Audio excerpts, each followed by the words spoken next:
Morning, guys. Hope you're having a great Saturday so far.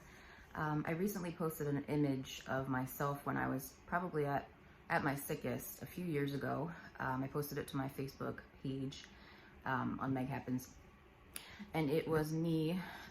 Funny thing is that I remember what I vaguely remembered when I took the picture. Well, I was extremely foggy back then, extremely foggy, which I thought was 100% related to my physical illness. There was a lot wrong with me, I admit that. What I didn't understand at the time is that it was actually dissociation is where most of my fog was coming from. The physical ailments were a very convenient excuse for it.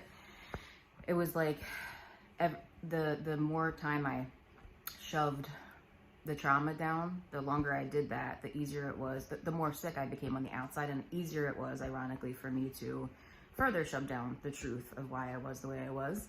You know, I was wasting away more every day. I wasn't sleeping at all, so the fog played in a lot there as well. What I didn't know is that I was being constantly triggered all day, every day. I didn't know that these triggers were causing dissociation and causing me to space out because back when I was very young and I was enduring abuse and trauma, you know, there's your fight and flight mode. Well, there's also a freeze. You have your fight, flight, or freeze. And as a small child, couldn't fight back, so I would immediately freeze. And that's when you kind of go away, you know? And then over the years, just kind of the domino effect of ill health happened. And most of you probably know this if you read my blog, meghappens.com. I guess what I wanted to say is I think most people understood where that Maya Angelou quote that I wrote on my post the other day. On the post, it's an image of me very, very thin with a shaved head because my hair had been falling out.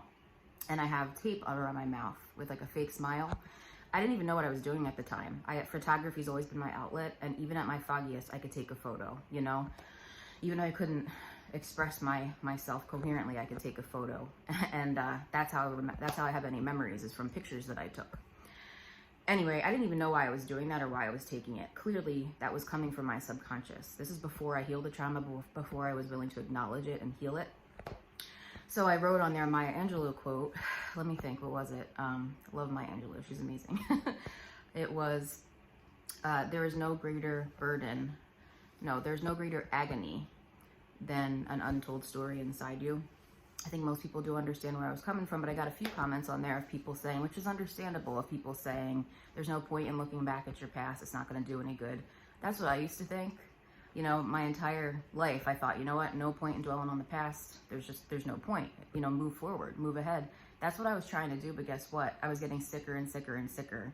I almost lost my life more than once because of it. And it wasn't until I finally realized sometimes you can't ignore the past. And the thing is, you have to heal. You have to heal your past.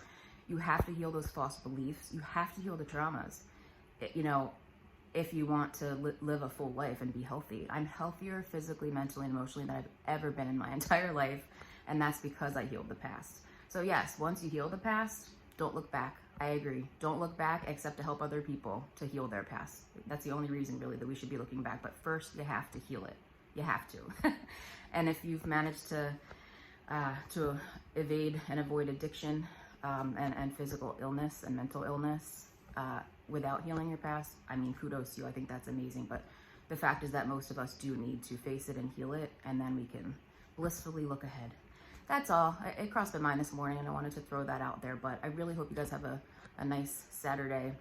I'm finally back back on the wagon, eating a little bit better. I'm not eating as much crap or drinking as much. I just feel so much better. So I need to remember this. I need to remember I feel better and lighter and brighter. So I'm gonna keep going for it. I hope you guys have a really good weekend. I love ya.